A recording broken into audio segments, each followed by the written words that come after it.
picture sa'yo pero wala ka man lang pake. Ibig sabihin nun, pag nag-send ako, Imamay Day. Imamay Day! Wala akong pake. Ang ganda-ganda ko. Kapag salita, nag-explain ako. Yung kilay, tingnan mo ako! Yung kilay, perfect. Yung mata, maganda na bilog na pa ganon.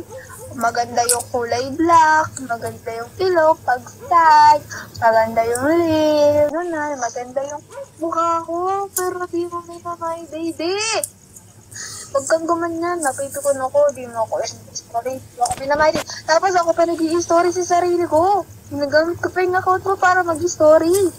Minsan, once in a blue moon ka na lang mag-story, pero i-story ko kayo mukha kong dugtyo. Kung maasim. O sige, tingnan mo pa yung binayday mo. Ikaw nagmay dito, mukha akong maasim na hindi ko, kita pa yung kilikili ko na.